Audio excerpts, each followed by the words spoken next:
pareciera que en todos los trabajos hay una referencia directa a cómo la historia es algo ineludible, algo que se puede permear, y en tres de ellos la referencia directamente hacia las violencias o las consecuencias de la colonización desde su inicio. Y por supuesto varias de esas palabras hoy día resuenan también a propósito de discusiones que hoy día están en la mesa, ¿cierto?, sobre el impacto medioambiental que ha tenido el extractivismo y diferentes luchas también que están generando, generalmente lideradas por pueblos originarios indígenas. Es una cosa. Otra, un poco mencionar también de dónde surge, complementando la parte más metafórica del inicio, decía esa remisión al trabajo un poco que inspiró la selección, sobre el tema del vínculo entre las artes visuales y el cine, unidos bajo esta siempre controversial palabra, ¿cierto?, de lo experimental. Hay trabajos en los que, bueno, autores, digamos, realizadores de esta selección que directamente circulan, transitan entre medios muy diversos que sin duda enriquecen mucho la manera en cómo ellos van desarrollando luego sus trabajos. En el caso de Ana Vaz, por ejemplo, y Santillán, el primero y el tercer trabajo, son artistas que trabajan también con performance, hacen instalaciones, entonces ese diálogo medial también en cómo los lenguajes se van permeando, creo que son parte esencial un poco de esa palabra que siempre es muy discutible y siempre hay como esta confrontación entre categorías de qué es el video, qué es el cine, qué es el arte, en fin. Pero lo que nos interesaba un poco como que esas categorías se pudieran desplazar más hacia pensar como esa imagen trabajada de esta manera en estas geografías específicas que demandan un hacer hablar a partir de la naturaleza o a partir de los ejercicios que se realizan también directamente con el material de registro. Entonces, por ahí esas mismas categorías como lo documental, lo etnográfico, van permeándose también de una experimentalidad que tiene que ver con una narrativa específica, etc. Eso creo, por ahora. Y me gustaría darle la palabra a Malena, que no sé si quieres mencionar algo ya. Vamos a abrir al público ya, ¿sí? ¿Cómo te imaginaste, o sea, la obra siempre la pensaste para cine? ¿O estaba pensada en algún momento para estar instalada en una sala de exhibición, digamos? Inicialmente la pensé como proyección monocanal y fue ideada desde un inicio, como también todo el proceso de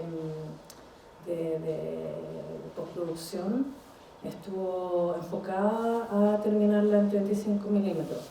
Entonces fue un desafío a nivel técnico porque era un proceso que yo antes no había realizado. Pero es una obra que de alguna manera sí permite variabilidad, ¿no? Y en ese sentido sí se puede contextualizar y descontextualizar en el sentido más bien como de desmembrar, ¿no? Es algo que todavía no he realizado, se ha instalado en espacios más que instalación, diría como vídeo proyección en loop, de manera más como al estilo microcinema, ¿no? Pero todavía no estoy realizando una instalación y queda para mucho en el sentido del uso del sonido. Entonces implica otro tipo de desafíos, otro tipo de cuestionamiento y cómo reeditar en cierta medida, ¿no? Cómo se rearticulan distintos fragmentos o secciones de la película. Pero inicialmente fue pensada como para monocanal y... Sí. ¿Cómo, sabiendo un poco más de cerca sobre tu trabajo, pero cómo ven, y lo abro también, el vínculo entre el cine, video experimental y la ciencia? Lo que tú también comentabas de este trabajo con la arena. ¿Cómo ven ustedes ese vínculo, los frutos que puede dar, lo relevante que puede ser? Eso. Bueno, yo creo que siempre ha existido dentro del cine un interés hacia la ciencia, pero muchas veces está más destinada a una perspectiva más tradicional y vinculada a un género como el documental, ¿no? Entonces se vuelve más bien un trabajo más bien informativo que da cuenta de fenómenos o da cuenta de hechos concretos de historia, pero no necesariamente relatado desde otras perspectivas o de otras formas. Y más y más encuentro que hay mayor interés desde el arte de la imagen en movimiento, desde artistas que trabajan con este medio, ya sea en digital o en análogo, de crear ahí vínculos, ¿no? Y de construir colaboraciones con científicos de distintas áreas. Y bueno, y también hay muchos científicos que son artistas, o sea, que tienen una visión hacia la ciencia y una práctica también hacia la ciencia con mucho interés hacia la fotografía o el video o el registro de sonido. Entonces también son herramientas que han circulado, ¿no? Desde, si pensamos en los volcanólogos que registraron en los años 50 fenómenos de erupciones y son archivos únicos que existen en Francia, ¿no? Es una pareja de franceses que eran volcanólogos y viajaban y bueno, terminaron muriendo en una de esas erupciones. Y son imágenes que son impresionantes. Entonces siempre ha habido, creo, una relación, pero ahora último tal vez creo que hay un interés mayor, puedo estar equivocada, y siempre ha habido también un cine con mucho interés sobre la etnografía, ¿no? Entonces encontrar formas diversas de narración o de narrativas o de historia, ¿no? Como el cine se vuelve también un registro, documento, pero que puede articular no necesariamente desde un canon ficcional o un canon netamente documental, ¿no? Sino que también se entrecruza con otras tecnologías o con otros métodos de representar o de documentar. Mira, todo el material que usas es análogo, ¿no? Sí. Y son archivos que otras personas grabaron con lo que tú estás diciendo, científico, o hay también filmaciones tuyas directas. Voy a responder primero por la imagen. La imagen, yo vine en el 2015 a filmar la región, digamos, del Altiplano.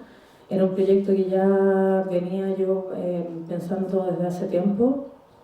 Y está todo filmado en cámara 16 milímetros, con distintos tipos de películas, reversible, positivo, la que se conoce como diapositiva, ¿no? Y negativo por primera vez. O sea, llevo yo como 15 años trabajando únicamente con material reversible. Y fue todo editado en cámara. Todas las superposiciones que se ven de imagen son realizadas al interior de la cámara. Y la cámara análoga, para los que no conocen, es una cámara, bueno, no sé si alguna vez vieron una cámara fotográfica de 35 milímetros análoga.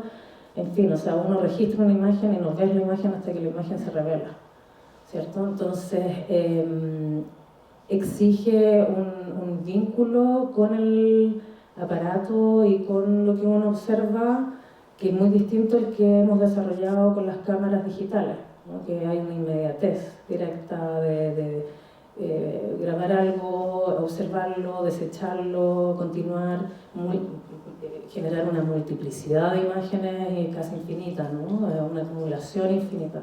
En el caso del análogo, la relación es muy distinta, ¿no? Porque hay una limitación material o hay una limitación temporal también, ¿no? Cada uno de estos rollos son 100 pies, son alrededor de 3 minutos, y mucho de lo que filmo, lo filmo también imagen por imagen, cuadro a cuadro. Entonces una entre fotografía fija por un lado y imagen en movimiento por otro, ¿no? O sea, presta un poco de la animación, si podríamos hacer referencia como a técnicas de animación.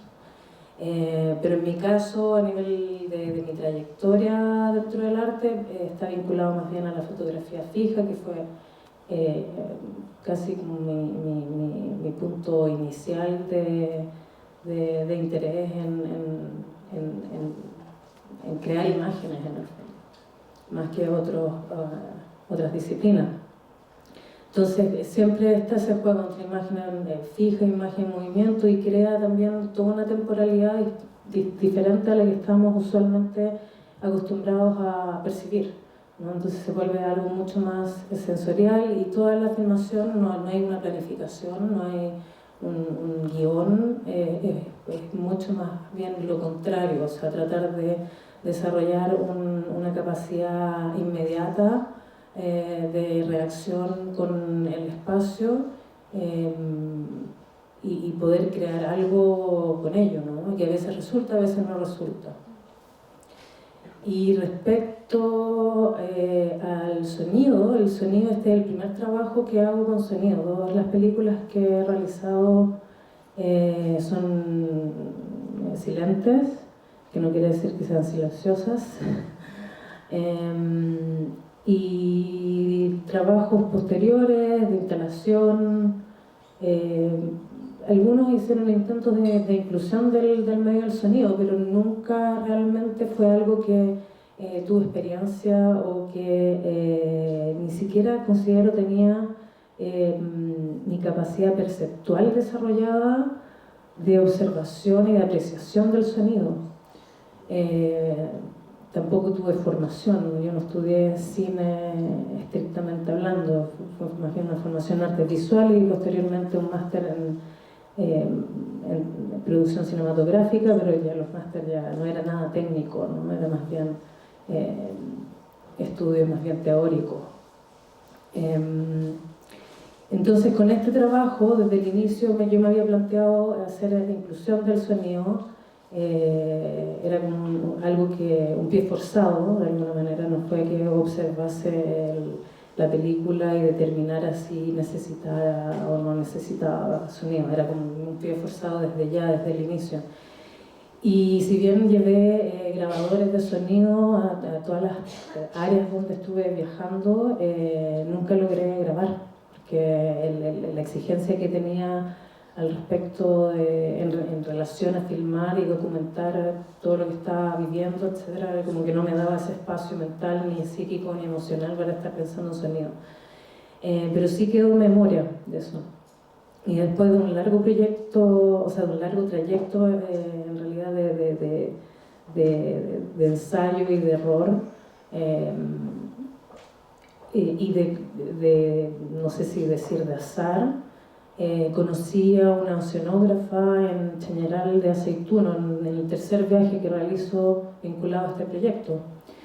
Y ella estaba grabando las ballenas azules y lleva 10 años investigando las trayectorias y monitoreando a través de la bioacústica que va registrando, monitoreando las trayectorias de las ballenas azules por el Océano Pacífico hasta Patagonia. Y bueno, y hablando de frecuencias, quedé como muy fascinada con esta noción de que vivimos rodeados de frecuencias de sonido, denominadas infrasonidos, que no percibimos, ¿no? O sea, las percibimos probablemente a nivel físico, pero no somos muy conscientes de ello, no las logramos escuchar, están fuera del rango auditivo humano. Y fue como que algo hizo, me dio sentido inmediatamente, justamente con este desafío también de querer trabajar con sonido, o sea, cómo trabajar con sonidos que no puedo escuchar. Y quedé en contacto con ella y posteriormente le mostré secciones de la película Silencio y le planteé si ella estuviese abierta a colaborar o a prestar de alguna manera estas fuentes de grabaciones que había realizado. Y eso conllevó a, también por azar o no, a conocer a Clive Oppenheimer, que es un volcanólogo bastante importante que desarrollaba una investigación larga respecto al volcán Erebus en Antártica, y a través de él logré tener acceso a archivos de grabación de sismografía, ¿no? Que van voltajes, son señales que se van transformando a nivel técnico un poco complicado, pero que finalmente se logran transformar en frecuencias sonoras. Entonces todo eso me llevó a la idea de trabajar únicamente con como la geofísica de la voz, ¿no? Y quedarme solo en eso. Entonces todo lo que estamos escuchando son sonidos generados en la Tierra, ya sea placas tectónicas o sismos o erupciones o contactos de glaciares con placas de tierra, vocalizaciones de ballenas, hay varias. Y todas aquellas son infrasonidos que posteriormente son trabajados para que podamos finalmente escuchar. Ahora, lo que estamos escuchando son más bien aproximaciones a lo que realmente es, y qué es lo que es, eso es algo que no sabemos. Y eso es lo que un poco me fascina también de los científicos, que está como una fascinación de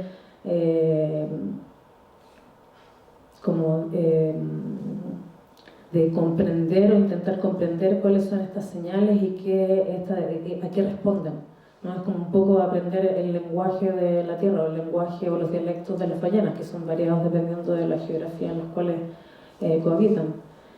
Y bueno, y eso a nivel más personal mío, de lo que me motivaba en este trabajo, también vinculaba a toda la pérdida de las lenguas, de las primeras naciones que en el trayecto, o sea, de milenarios se han ido desapareciendo, ¿no? Entre ellas el Cacán de los Calchaquíes, que es una de las zonas donde estuve filmando. Entonces, de alguna manera, todo eso como que se entrelazaba, ¿no? Eso. Un poco larga la respuesta.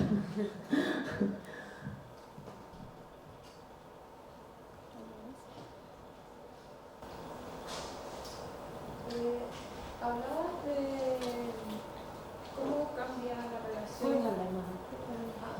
¿Cómo cambia la relación al hacer películas en análogo, en el sentido de que hay una relación distinta con el material, con la temporalidad, una conexión con el espacio, sobre todo si te estás planteando hacer un montaje en cámara? ¿Cómo se puede trasladar esa misma relación no al hacer, sino al ver? A mí personalmente como espectadora creo que hay quizás una dislocación entre lo que el cerebro está acostumbrado a recibir y lo que la retina percibe. Entonces, y quizás los efectos de estas películas que vemos, de este tipo de películas, uno no los siente, no los puede verbalizar, no los puede procesar tan rápidamente.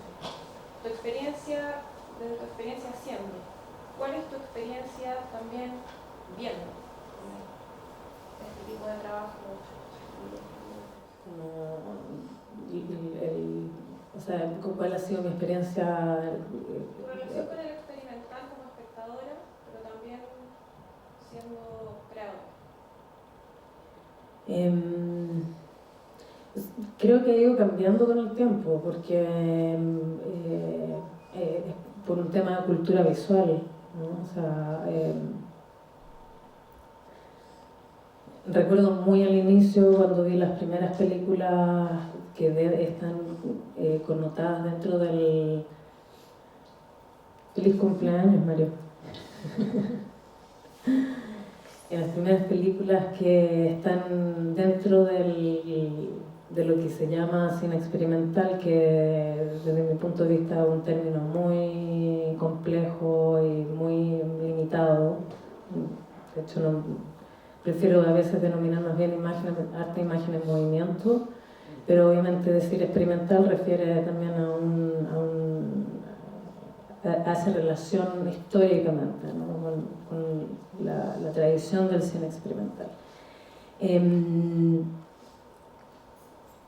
Sí, o sea, creo que cuando vi las primeras películas, evidentemente, por un lado me generó un estado de fascinación, porque efectivamente era algo o modos que nunca había visto necesariamente en otras películas, que son más de ficción o de autor o de cine independiente. Tal vez había visto secciones, ¿no?, dentro de esas películas que remitían tal vez a lo que podríamos denominar más cine experimental, ¿no? Pero creo que también es un tema que se va desarrollando con el tiempo, o sea, mientras más ves, más bagaje empiezas a obtener, la perspectiva en cómo ves estas películas cambia, ¿no? Porque también empiezas a conocer la historia y el trayecto de obras en los años 50, obras en los años 30, ¿no?, obras en los años 80 y cómo responden, ¿no?, cómo ciertas obras contemporáneas responden o no consciente o no conscientemente de esa trayectoria. Definitivamente creo que el cine siempre fue o sea, creo que el cine digamos, más de industria es algo que evidentemente vino posterior, que se escinde y que por una cosa de masividad ha incorporado esa idea de tejido de qué es el cine, ¿no? El cine es muy versátil, o sea, dentro hasta el mismo cine experimental hay cosas que puedes ver una obra u otra y son completamente diferentes en cuanto a los usos de tecnología o aspectos formales de la obra o aspectos temáticos de la obra. Entonces hay bastante a ver, o sea, hay bastante cine a ver. Y distintas, también que están ligadas a distintas trayectorias, unas más hacia las artes visuales, otras más vinculadas al videoarte, otras más vinculadas a performance, ¿no?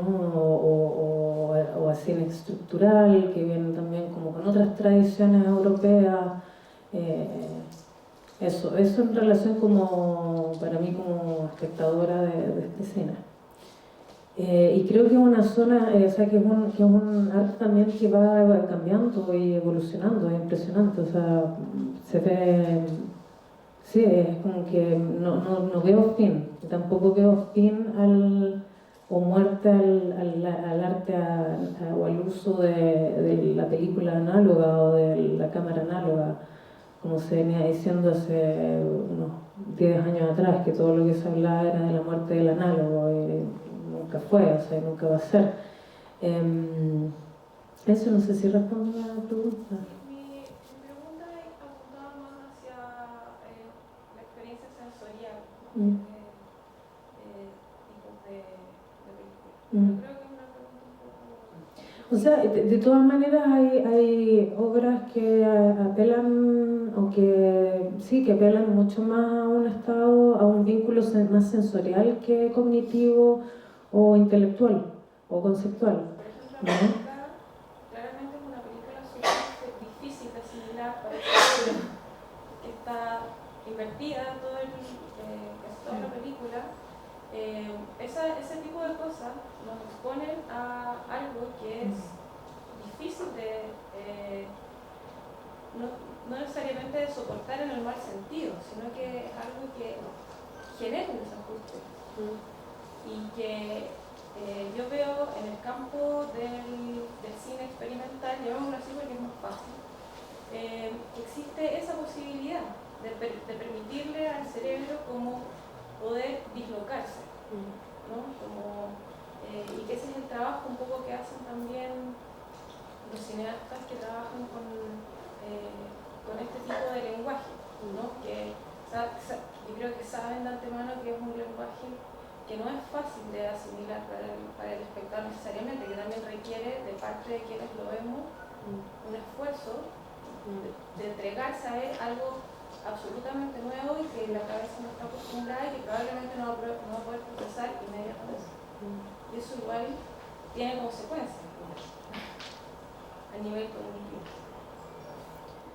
Sí, o sea, siempre va a depender dónde las obras, en qué contexto circulan, ¿no? O sea, hay contextos en los cuales la gente ya sabe que va a haber cine experimental y ya sabe lo que va, ¿no?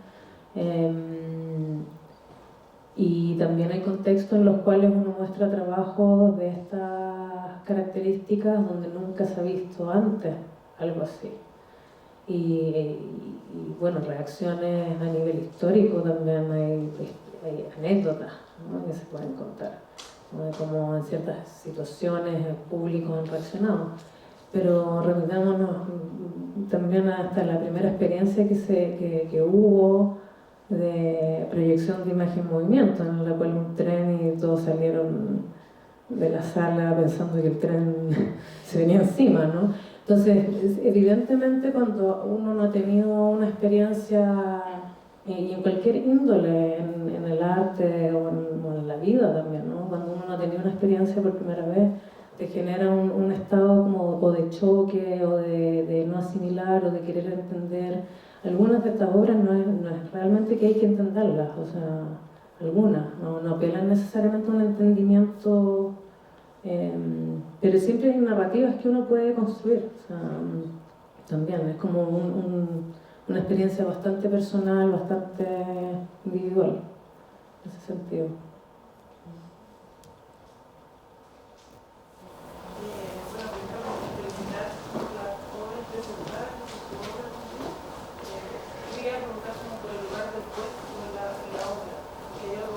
Hay algo como muy de la percepción, de algo muy corporal, por lo menos yo también sentí.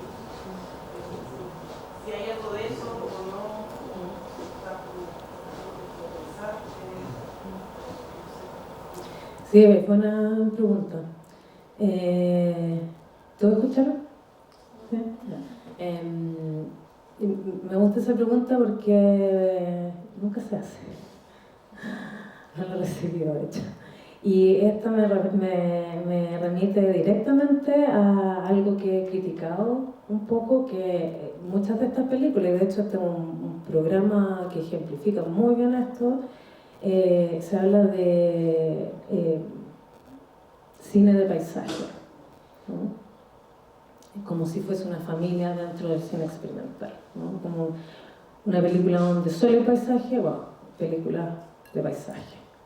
Y no las veo desde ese punto de vista, ¿no? Y creo que este programa enfatiza como que mucha más fuerza al tener este contexto con otras obras que dialogan desde una perspectiva similar, que no es así, ¿no? Y en ese sentido el cuerpo siempre está presente. O sea, no son paisajes, bueno, no puedo decir siempre porque obviamente va a depender de cada obra, pero el paisaje no está en estos casos que hemos visto en este programa deshumanizado, ¿no?, sino que es a través del individuo, o sea, quien sea, que está de alguna manera construyendo o...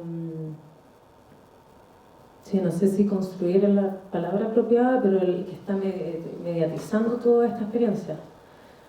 Entonces, en ese sentido, no considero que son obras que únicamente refieran al aspecto contemplativo, ¿no?, que es una manera muy simple de como contextualizar la idea de paisaje, ¿no?, y también hasta lo podemos referir en pintura o en otras disciplinas.